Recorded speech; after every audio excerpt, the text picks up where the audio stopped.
Welcome to another episode of The Impact of AI, where each week we explore how AI impacts us both personally and professionally. Podcast this week is supported by WILDA, Women Leaders in Data and Artificial Intelligence. And today we have a most interesting topic brought to you by all the way from India, Divya, Dwivedi. You're laughing at me Yeah. now. No, I'm not laughing at you. I'm happy that you pronounce my name properly. Thanks so much. Thank you for joining us today. Thank you. Thank you for inviting me. As I look at your LinkedIn, you have a very fascinating background, a very lengthy background, both in education and in the legal profession. And then also, later on in this conversation, we're going to talk a little bit about something you're doing more recently within the AI and the certification realm. Would you take a moment just to give us some overview of your background and your journey to where you are today? First of all, thank you for inviting me just by looking at the certifications I've done. But my journey has been kind of a very subtle one. I won't say a roller coaster ride, but I have enjoyed my journey, at least professionally and personally both. From the very early days, I was okay at maths. I would say good from the perspective of marks.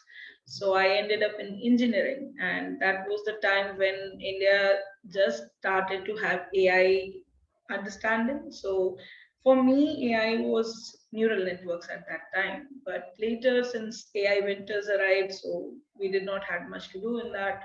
So I moved on and did my MBA, and MBA was in international business. Somehow I got a good understanding of corporate law, how business works, and other things.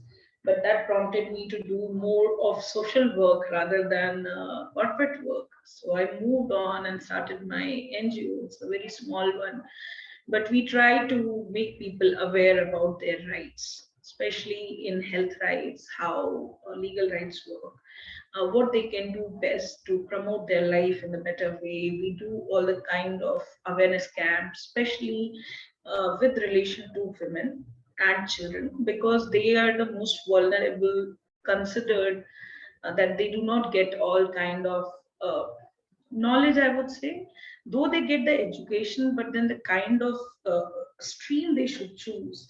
If a person is good at physics, they should choose science, but then at times school does not provide them that, so we try and provide that. But that somehow prompted me to do law. So I ended up doing law from the one of the most premier institutes in India, that's called Indian Institute of Technology. And that actually changed the whole scenario of how I was looking at the social service.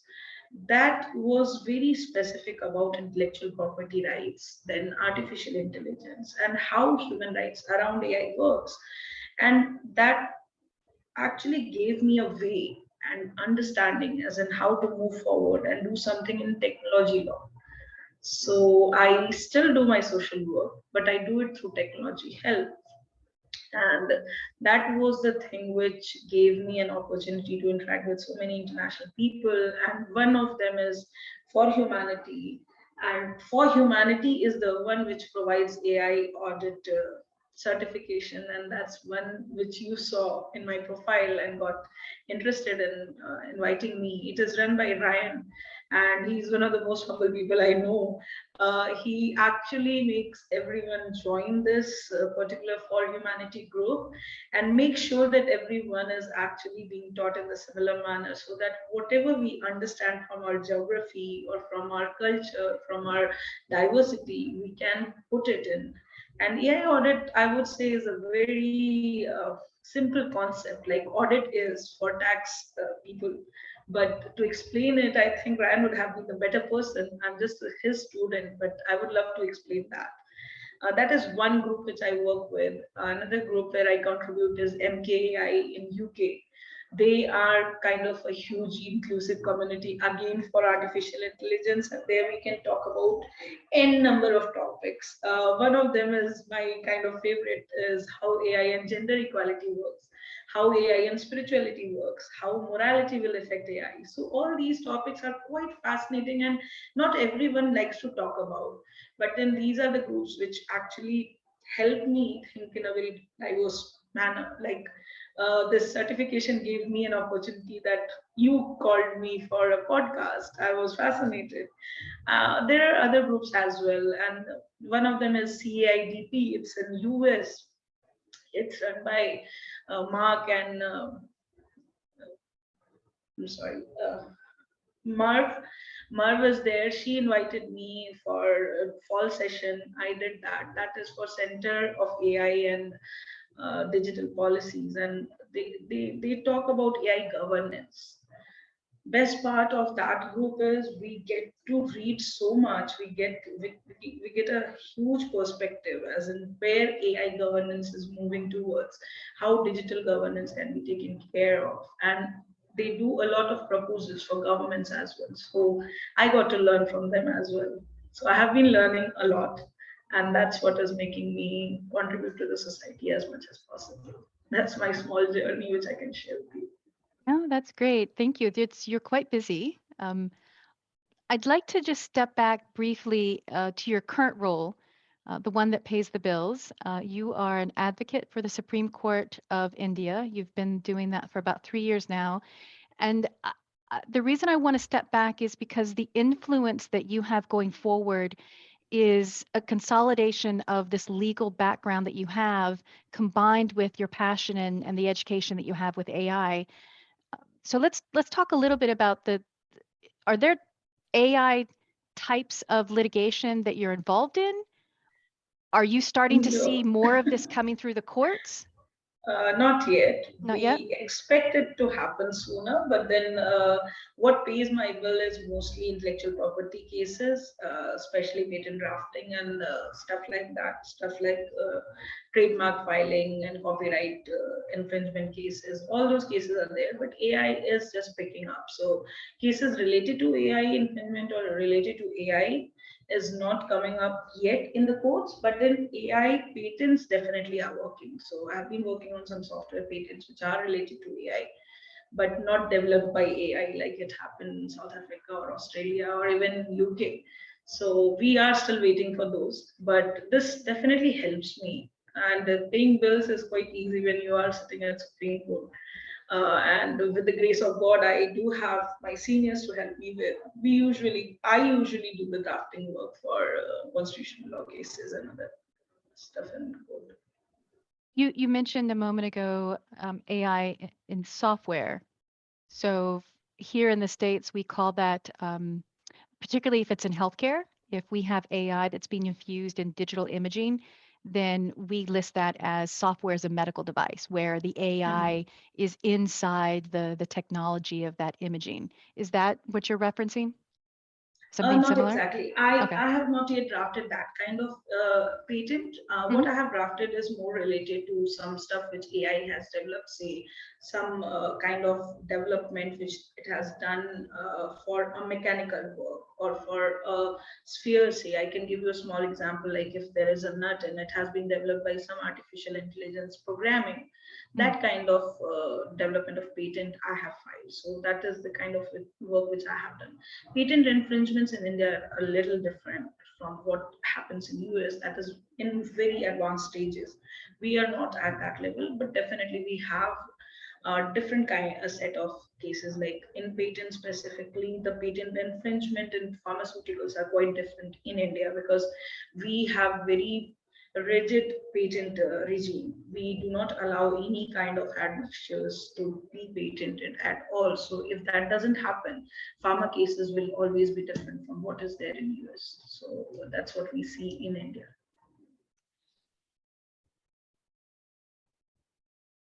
I'm going to ask a slightly shifting, still kind of in the legal perspective, but more related to the contract law. Mhm. So as we've continued to think about the impact of AI, how we need to evaluate AI in services. Is the product or service really using AI, even though someone says they're using AI? And then as we're starting to evolve that vision, now I'm getting similar kind of thoughts and questions around, well, how am I supposed to think about AI when it comes to contracting? Like before when we talked about SLAs, I understood what that meant because I understood the product and the services. But as we move forward with new products and services with this new AI technology, and AI is still very broad in its definition, how is how is that? I'd be interested in your thoughts. How that's going to impact contracts going forward.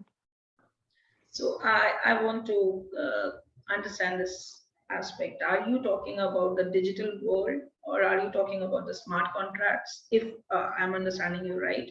Or are you talking about the whole cyberspace and how contracts are going to work in that? Because in physical world, we are very clear how contracts work. Especially contract laws are almost similar in all the jurisdictions, almost Mm-hmm. similar. But if you're talking about digital spaces and the contracts, how they can respond in case of AI or maybe cyberspaces, the kind of smart contracts which are now coming up, they we are not clear about the jurisdictions yet unless it has been specifically stated, and that is the place where people are playing the games, I would say. Why? Because if you have not written properly that this is the jurisdiction which we will belong to in case if we are working in a cyberspace. So that makes the whole contract, I would say, not usable or maybe voidable, but not totally void because work is happening based on that particular contract. For Mm-hmm. me, contract is a very simple understanding. It is about an agreement in between, say, you and me. And if you're sitting in US and India, I'm in India. So if we do not decide where this case will be filed in case of any dispute, how are we going to draft that particular contract? In itself, contract will be of no use if we do not write the jurisdiction itself. You can find a central point. You can get a neutral territory as a dispute resolution place, and that's where the beauty of arbitration and dispute resolution is coming up. If I have understood your question correctly, I may be wrong, but then I thought you were talking about smart contracts, so I just took that particular aspect because I do a lot of work in arbitration and dispute resolution as well. So I thought better to bring up that topic. No, that's great. I think that that works really well. So what I'm understanding is if you and I, for example, are putting together a contract where there is a service or product that has an AI component to it, then it's not just a matter of how you and I agree to define that, but Mhm. also where the jurisdiction is. And more Absolutely. importantly, depending on the jurisdiction, so let's say not just the US or India, but say the US and Australia, it's Mhm. really understanding how the legal course or recourse, as well as what you just mentioned for arbitration, how that differs when each of those jurisdictions. Because all of us have different arbitration laws. Hmm. That is why everyone is trying to get a common ground, even in arbitration. That's what WIPO is working on. That's what several other seats are working on. That there should be a common space where you can have the dispute resolution because disputes are arising and it's going on international courts. But there is a very big limitation to any kind of court. They cannot do unlimited work. So we have to find a middle ground where you do not need to go to court, spend that much. You can rather sit with an arbitrator and find a solution that will also be equally imposed as it would have been by the court. But in dispute resolution, there is something called mediation also. When you talk about mediation, mediation is something which is not being imposed in the similar manner, but then there is a mediator who sits in between two parties and tries to resolve the matter. If matter is resolved, then obviously both the parties save the money, and it's a huge amount of money. It's not like a little amount of money you just spend it and you come back and like you spend something on McDee's and come back and just don't think about it.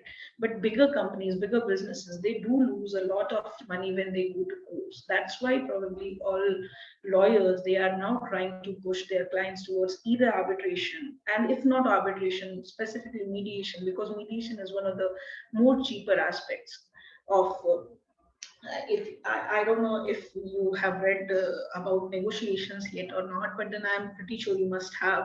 Harvard has been working tirelessly on negotiations for so long. For them, negotiation is something which saves you time, saves you traveling, saves you money, and actually gives you peace of mind. So that is something which at least me and many lawyers they are trying to do, so that you can serve the client better.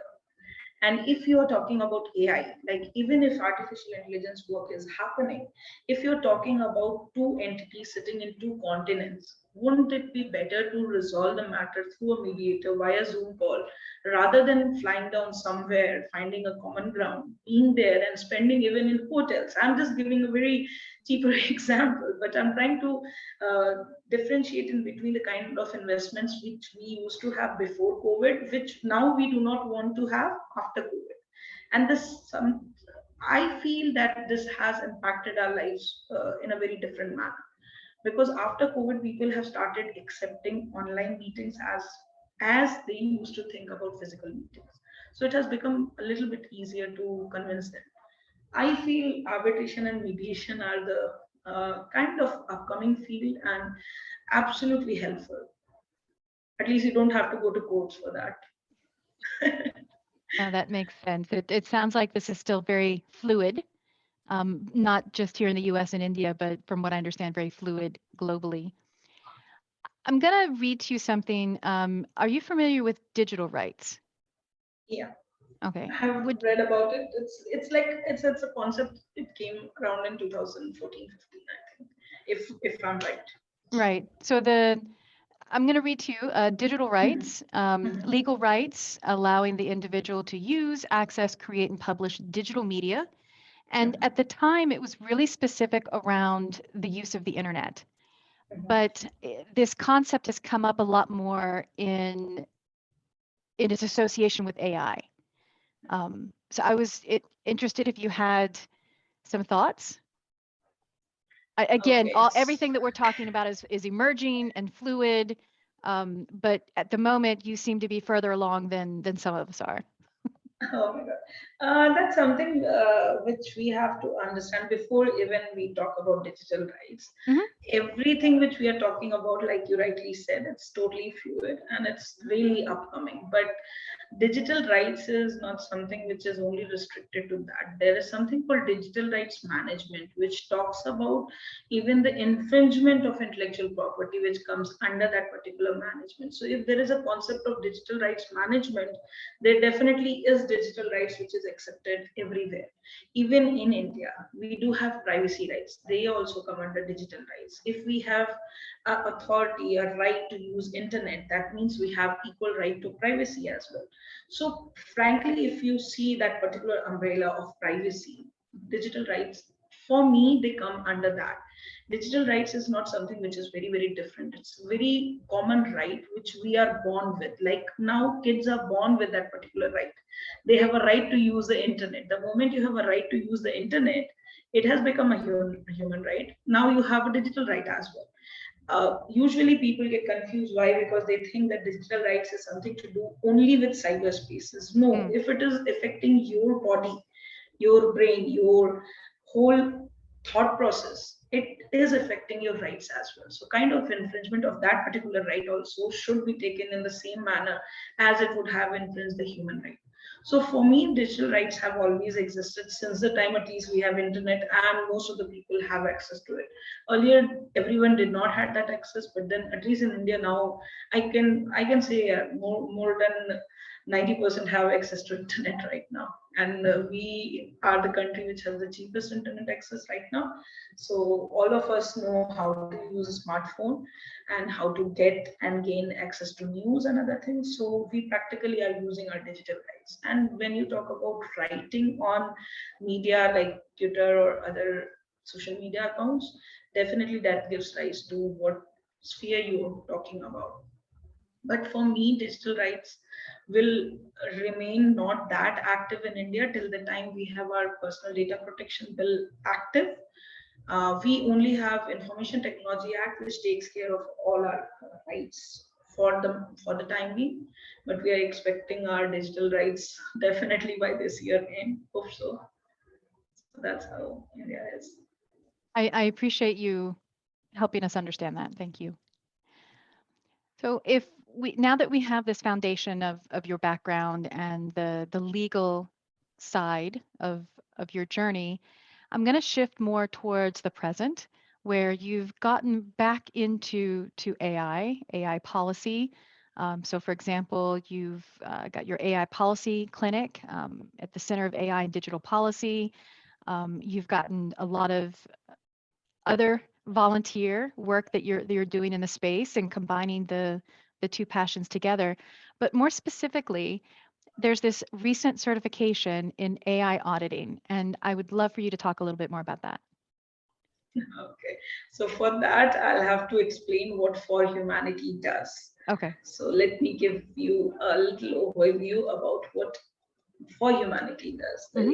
The mission of For Humanity, which was founded by Ryan Carrier in 2016, their mission talks about how to examine and analyze the downside risks associated with the advances of AI, algorithmic and autonomous systems. So what he has done is tried to accommodate whole of the AI with algorithmic and autonomous system and to engage and find that risk mitigation and optimum outcome for humanity by the help of For Humanity group. So this community, what we do is we sit together, we try and find ways as in how to keep AI ethical, how it is based on five pillars. Basically it talks about ethics, biases, privacy, trust and cybersecurity, and it talks about the kind of risk which people may face if any of these have been infringed. So we basically have focus on that, and there should always be a kind of governance aspect when we are talking about all these five pillars, and there should be an accountability which should be given.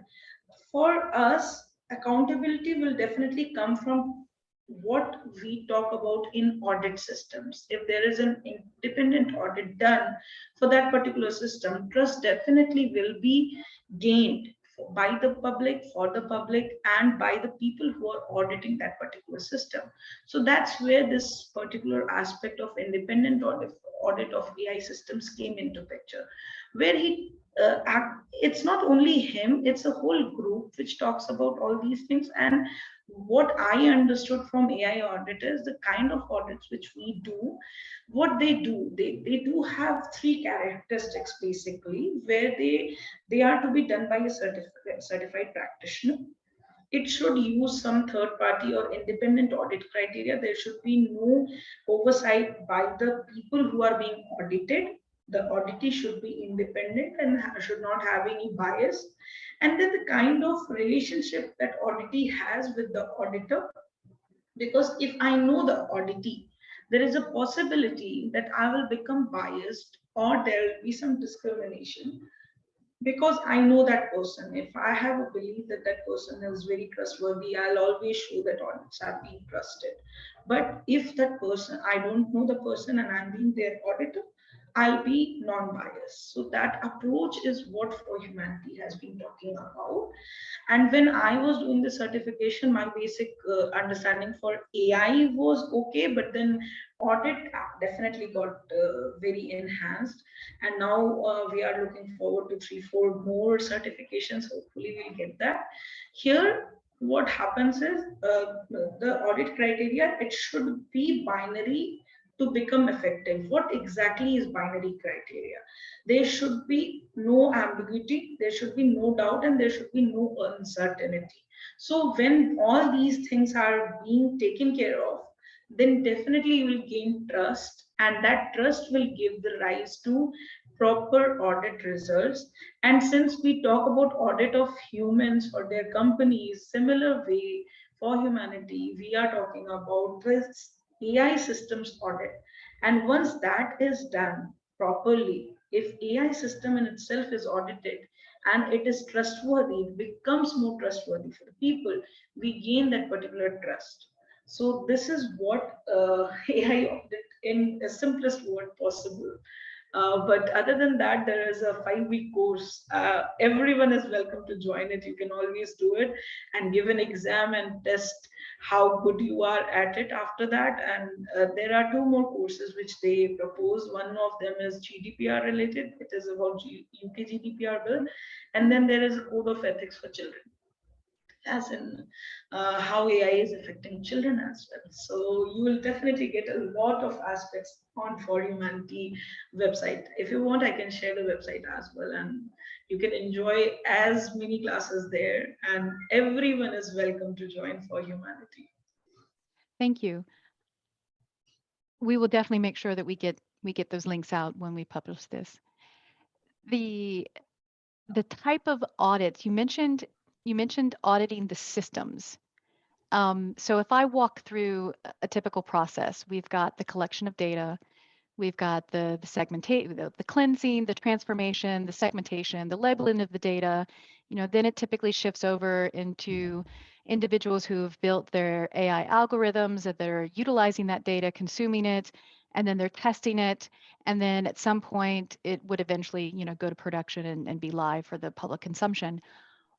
What part of that process are you auditing? Practically, what Rand told us is everything, I would say, Hmm. because that is what will gain trust. Okay. Our own whole soul criteria is based on getting ethical AI, bias free AI, then it should be privacy prone, then it should be trustworthy, and it should be cyber secure.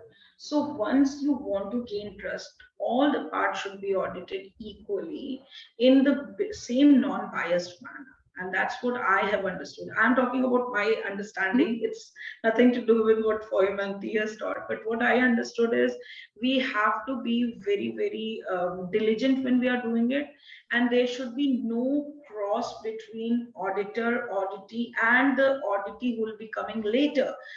Because if the moment the auditor has given a baton to the other auditor and told that person that that auditee, I know him, please be careful, you are definitely passing on some bias. So for me, doing that is what is affecting the whole process. And that's what happens when humans are doing the audits. So in case if you are doing the same thing with AI audit systems, then again we are putting in the same biases. We are passing on the same biases. Because when you see AI, any AI system, it is generated with the basis of data, the kind of data we put in. So if we have put in a biased data of audit itself, it is going to affect the AI audit system as well. So this is totally my understanding, and I believe I may be wrong, but then I believe that currently I'm right. Yeah, you're perfect. Thanks. If I look at the audit process, because you mentioned auditing the process itself. So Mhm, for example, if I have a financial services institution mhm, and they have built out their internal group that has, the data scientist and the AI developers, um, as as they go through this process, they could be mhm, pushing out multiple products, mhm. multiple results of that. So my question is, every time they build a new product, would that require another audit, or are you auditing that process itself so that no matter what flows through that process, it highlights where the gaps are so that they can resolve it? I just wanted to clarify to make sure I understood. Okay, in that case, I'll also have to get back to the whole 5 week course, because what I remember is it is done once a year. Hmm. And if there is new process which is being introduced, there is a possibility of getting it done only if suits a certain criteria, Right. because there will be different committees which will be formed during that particular audit process, which For Humanity proposes. Hmm. So the kind of help, the kind of teaching and guidance which we do for people, like me being an auditor, me being an certificate holder of foundation of this particular course, I will be teaching other person the similar thing. But then all those committees should be clear about what process are they going to audit. But what I remember is it is done yearly, if it is necessary and very important at that particular point of time, that audit can be done. But I think it should be done by a different auditor so that there is no bias creation in between. Now, But I may be wrong at that point. Please forgive me for that. I'll have to check it.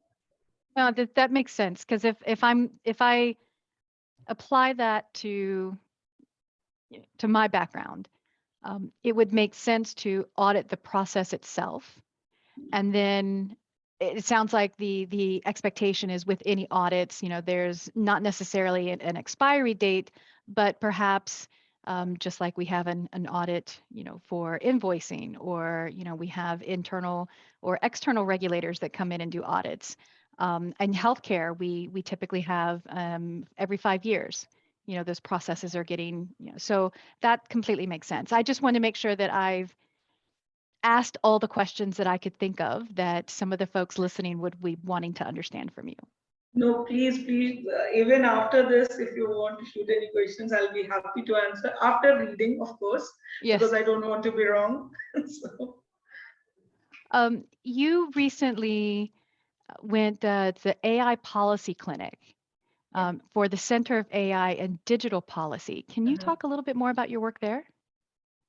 Oh, wow. We did a country report on Cambodia over there, and the experience you want, I'll take just a minute and I'll share a particular website, and that website in itself will show what my experience would have been, because this institution itself, it has become so big Mhm. and it is so prominent now because the professors who are there and the AI ethicists who are there, they are tirelessly working on towards AI governance, towards AI ethics. So if you don't mind, I would like to share the website.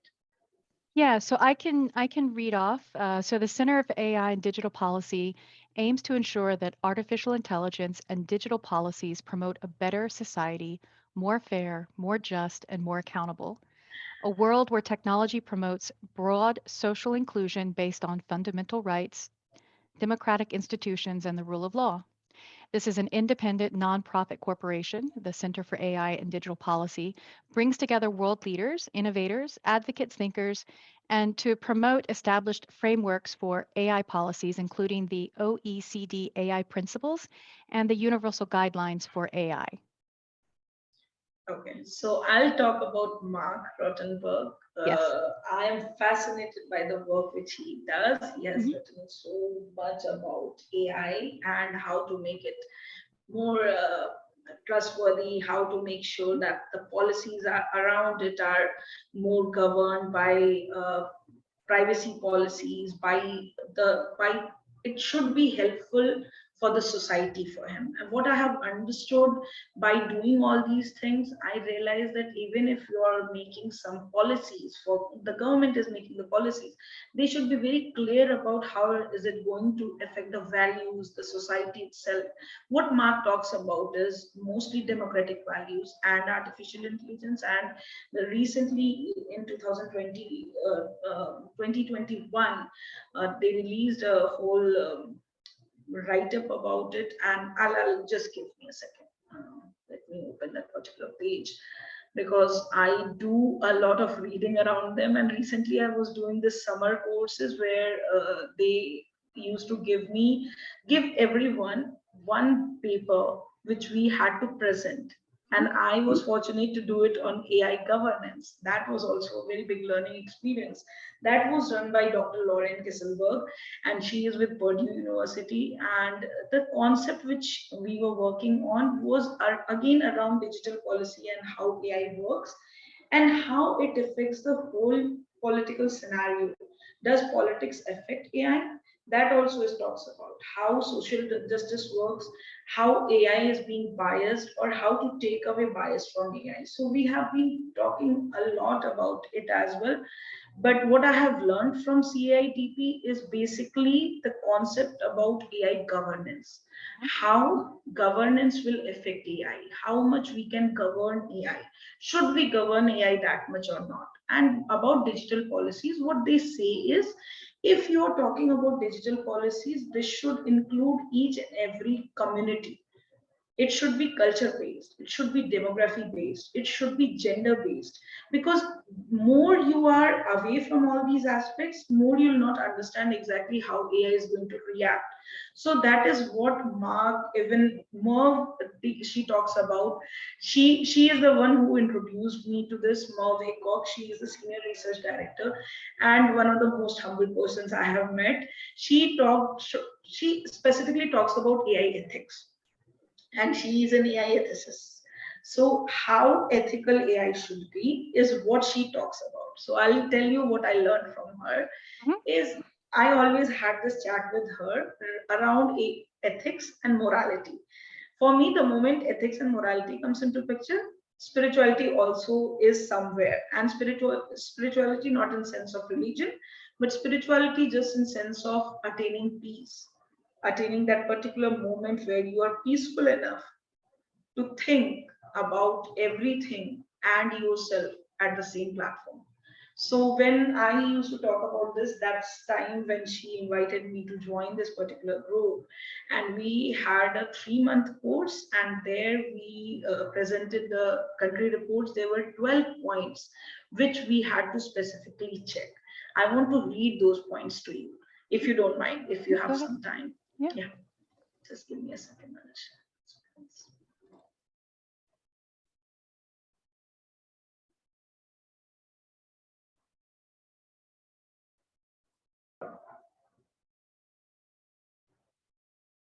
Okay, so we do have a matrix which was given to us by CIDP, where we had to fill the analysis for it. So when we were doing this Columbia report, just a moment, the questions were, how has the country endorsed the OECD AI principles?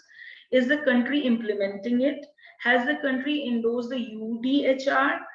Is the country implementing the UDHR? Because see, when we are talking about AI principles or OECD AI principles, how is UDHR getting affected, or is UDHR specifically Universal Declaration of Human Rights, is that affecting our AI principles? So we try to understand that as well, and whether a country has implemented it or not. Then there was a question called, has the country established a process for meaningful public participation in development of national AI policy?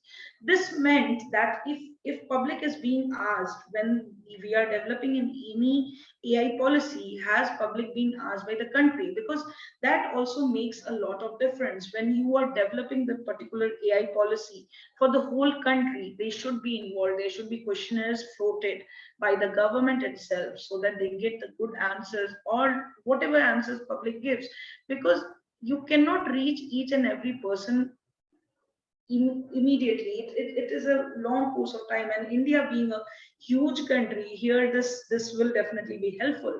Then there was a question, are materials about the country's AI policy and practices readily available to public? Because that also gains trust. If it is readily available, everyone can read and they can try and understand why these policies are being raised, or we are trying to make those policies. Then a question was, does the country have an independent agency or mechanism for AI oversight? Now they were talking again about, do the following goals appear in the national AI policy, specifically fairness, accountability, transparency, specifically talking about rule of law, how fundamental rights are affected, how the enforcement is done for those legal entities. Has the country by law established a right to algorithmic transparency? So all these questions, they were catered in that particular country report. The moment you're talking about all these and you're talking about social contracts for AI, then you're talking about country's data protection agency, has there been any sponsor about that? Is AI ethics being involved in that particular data protection bill or not? Because we right now are trying to make every jurisdiction on equal pedestal. If we are there, then there is a possibility of growth for all the countries at the similar platform. Though it is not a very easy task, but everyone is trying to move towards that. So that is how CIDP gave me a clearer picture of understanding of AI, specifically when it comes to governance, digital policies, and making those policies, and how government should have that approach. So for me, that was a very huge learning process. And then we had the summer course where we had different articles by different writers every week, and some or the other of us, we were 20 people, and all of us had 1 week to take forward the discussion. And for me, it was AI governance, and I surely enjoyed it. I think what we've learned today is that when we look at AI from a legal perspective, from a contractual perspective, from a policy perspective, that globally, we are still very much in the emerging stages, in the early stages, and we should expect that this continues to be very fluid, meaning that it's going to wiggle one way and then possibly turn the next way, until we get more precedents that can help establish some sort of ongoing foundation. Absolutely. All right, that's my But takeaway what today. I feel, all these groups, they are contributing to all this, because Mhm. the more we talk about, there is a possibility of us reaching to a final destination. But if we don't even talk about it, how will we reach anywhere? So somehow at And least talks are helping us. and that's why you're here today, to Yeah. help us expand the conversation. Thank you. We are wrapping up today. We're coming to the end. Is there anything, with all of your knowledge that you've accumulated over the last couple years, is there anything that you'd like to, any thoughts, any left behind thoughts? Yeah, my favorite topic, I couldn't say anything about, that is gender equality. And when I started talking about it, I realized that gender equality is nowhere to be found. But here, when you invited me, I thought I'll talk more about that. But then we just started talking about the certifications and other stuff. But what I feel, that more technology is in picture for life or human, there is a possibility of us getting that gender equality aspect sooner than later. Because especially when we are 49% in the world, still we are trying to understand why we are not on top. I'm not saying every female should be on top, but then at least we should have a fair competition. It's like there are, if 100 men are there, there are two women, and they are just promoted because they are women. No, but they are working more than what men can, because they are not only working in offices, they work at their homes as well. They take care of their kids as well. And it's on the same story for every man. I can say proudly about a couple of men whom I know, but I feel that we should support women more. We should support gender equally, but then I feel that women really need a little bit of more push from everyone. And that's what my thought for today is. Even if we are talking about audit, Yeah. or if we are talking about digital policies, or if we are talking about AI governance, everything should lead somewhere towards gender equality, because that is something which will make us achieve that particular humanity platform much easily than what we are trying to. So Do that's you pretty much have what I feel. do you have a few suggestions on how we can push that forward? By introducing women to technology more, Hmm. because there is a misconception in everyone that if a girl is doing some work which is more homely, at least in India I can talk about that, if they are teachers or they are not science driven, they will be more homely. So we do not talk more about science for girls, but the question power, it rises. Even if you're talking about any science subject, it's not like everyone is made for that. Every boy is also not excelling in STEM courses. But then what I feel is science and technology definitely is making a lot of difference. So if we can make sure that technology in the right way, right manner is reaching humanity, it will be helping humanity as well. So it should be rightly used, not only for entertainment purposes, as it is happening in younger generations right now. So that's what I feel. Perfect. Thank you. Divya, thank you so much for setting aside an hour of your time today. Thank you so much, Melissa, Mm. for And inviting we me. Thank you so absolutely much. look forward to reaching out to you again as you continue to progress in your legal and AI fields of knowledge. Yes, Anytime. If I learn anything more, I'll let you know for sure. absolutely. Thank you. Look forward to it. Thanks a lot. Thank you. Bye.